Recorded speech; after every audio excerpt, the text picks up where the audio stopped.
everyone, welcome back to Actual English. My name is Jennifer Clyde. It is great to have you back joining me today. Of course, so far we have been talking about introducing ourselves. Now, when you meet somebody for the first time, you of course can talk about what you do for a living. Now, what do you do for a living? What does that mean? Basically, it is a question asking what your job is.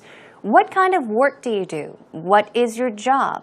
Those questions are fine, but try asking, hey, what do you do for a living? Simply put, what is your job? So today's topic is occupation.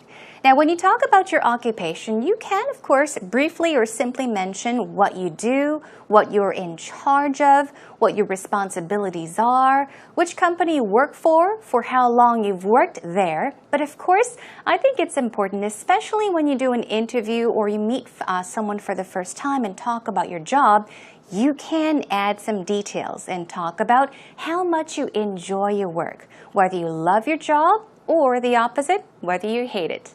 Okay, anyhow, the topic for today is once again occupation, so let's get started. Here is today's actual talk.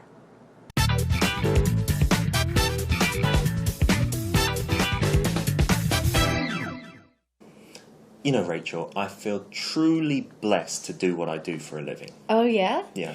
You know, not many people have that opportunity to actually love what they do. I think that's true. So you're really lucky. Yes, I do count my blessings. What do you do, by the way, specifically? I can't tell you because I'd have to kill you. No, I'm not a secret agent. No, I'm a freelancer, so Okay. I do lots of different things.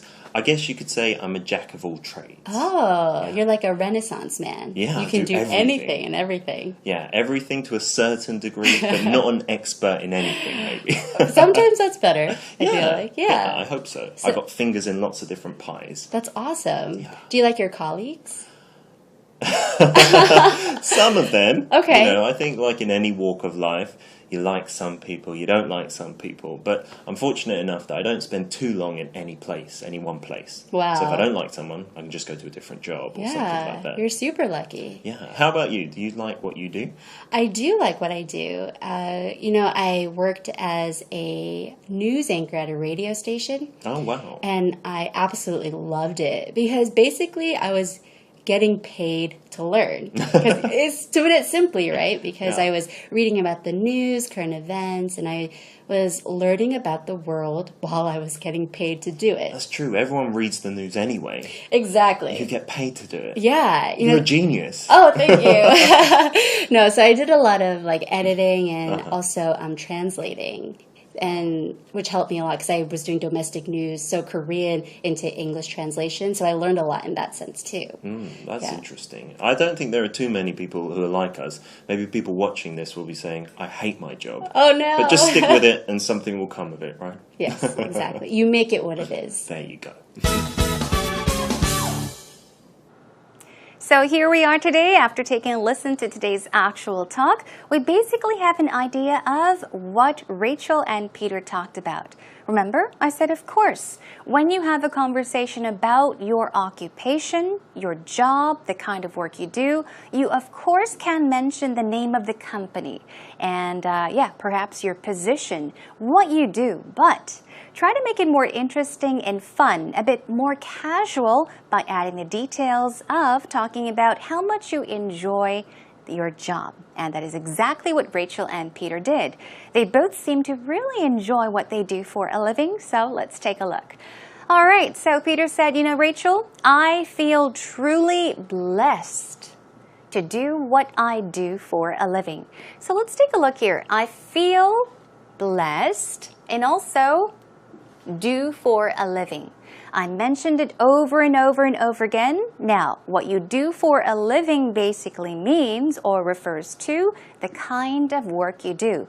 But let's take a look at this. Peter says, I feel truly blessed. I feel blessed. What does that mean? Let's check it out.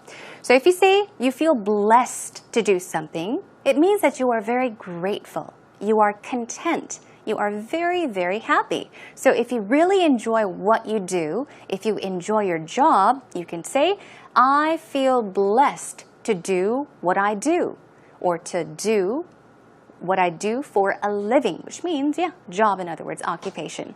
Okay, Rachel says, oh yeah? And she says, you know, not many people love what they do, so you're really lucky. That's true. How many of you really enjoy your job? Do you just go to your workplace and just work because you have to? Or do you really enjoy doing what you do? I actually enjoy what I do. I guess I am a lucky person too. Anyhow, and then Peter says, I do count my blessings. So he is stressing it, okay? I feel truly blessed to do what I do. And then he once again says, I count my blessings. Once again, the word bless is included here. So let's take a look at what count one's blessings means, okay? So to count one's blessings means to focus on or think about the good things in life and not focus too much on the negative things, the bad things in life, right? So of course, in life, bad things can happen. But if you say, I count my blessings, it means even if terrible things happen in life, yeah, I tend to concentrate, think about, or focus on the good things in life, okay? All right, here we go. Now, Rachel asks a question. She says, so what do you do, by the way, specifically? Specifically meaning, yeah, give me the details. Exactly. What is it that you do? Okay. What do you do specifically? And then Peter jokingly says, he's joking. He says, I can't tell you because I would have to kill you. Okay. This is something that people casually say. It is a joke, so keep that in mind. He's not really talking about killing her or harming her, but he's saying, well, it's kind of a secret. Jokingly, and he says, nah, I'm not a secret agent. So up to this point, okay, if you're a bit confused, don't worry, okay, because Peter was just joking. Let's focus on what he says afterwards. He says, I'm a freelancer, okay, I'm a freelancer, so I do lots of different things, okay, do lots of different things. And then he gives details, and he says, I guess you could say I'm a jack of all trades.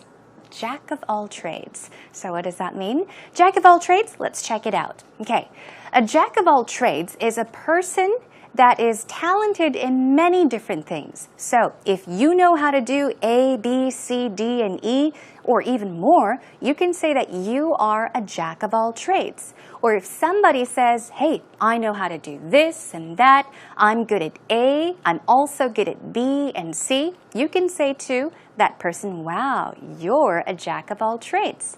A person that is talented in many, many different things, in many different fields, for example. Now, Rachel says, you're like a Renaissance man. A Renaissance man is also a very similar expression to a jack of all trades. A Renaissance man is somebody that is talented or knowledgeable, somebody that is very skilled in doing many different things or tasks, okay? And she says, you can do anything and everything. Now, Peter says, I've got fingers in lots of different pies. And then he asks, how about you? But let's take a look at this expression here. Now, this is an idiomatic expression, okay? Have fingers in different pies. Let's take a look. So you can say that you have fingers in different pies, or even simply have a finger in every pie.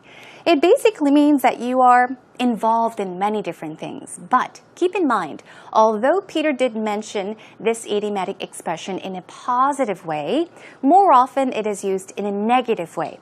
Perhaps if somebody is so interested in everything, right? You can say, wow, you know, he or she has fingers in every pie. That person is very nosy. 간섭을 좀 많이 한다, okay? So keep in mind, it can be used in positive situations, but even more in negative situations. Anyhow, in this sentence, Peter is saying that, yeah, he is involved in doing many different things. And he asks, so do you like what you do? He's asking Rachel. She says, I do like what I do. Now, the do there, it can be omitted. But why is the do there? For example, I can say, I like what I do. I like what I do. Now, what about this? I do like what I do.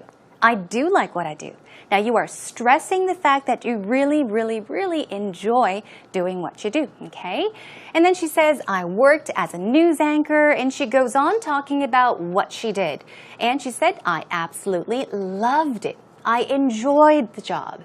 So she was getting paid to learn. Yeah, I guess even for me, I can say that I get paid to learn because, for example, I prepare lectures and along the way, I learn. So she's saying it's a wonderful job because I work, at the same time, I learn, and at the same time, I get paid to learn. So she's giving an example of what she does. She was reading about the news, current events, and she was learning about the world while she was getting paid to do it, okay? Moving on, what does Peter say? He says, that's true. Everyone reads the newspaper, or everyone reads the news anyway. The news in this case, since we're saying read, we're talking about the paper, meaning the newspaper. And then he's saying it's wonderful that you get paid to do what you do. Now, she says some more details about what she does. I did a lot of editing and also translating, so it was very helpful. Moving on. I don't think there are too many people who are like us. Meaning, I don't think there are too many people that really enjoy the work they do. And then he says, well, just stick with it. Stick with it, and something will come of it. Let's take a look at these two expressions. Now, if somebody told you, hey, stick with it, what would you think they mean? Here, let's take a look. Now, to stick to something means to glue something, right? You are stuck to it. 풀같이 붙는 거잖아요, right? So, if somebody says, hey, stick to it, it means continue to do it. Keep it, okay? Don't change. Don't make any changes. Stick to it. Continue to do it. And also the other expression was, something will come of it. To come of something means to bring about results. So something will happen, perhaps. Something good will come of it means, yes, perhaps you will get good results. Good things will happen as a result. That is what it means. We'll practice this expression later on as well, so don't worry too much, just in case you don't understand. And then finally, Rachel says exactly, you make it what it is. A wonderful way to wrap up a conversation, right? So what do you think that means? You make it what it is. You make it what it is. Basically, here is the definition. So if you say you make it what it is, you're saying, well, it depends on what you do. Everything depends on what you do and how you do it. It depends on you. So you can say you make it what it is. Everything is up to how you do it or what you do. Okay, that brings us to an end to today's actual talk. Let's take a moment to listen to it one more time, and in the meantime, check out the subtitles.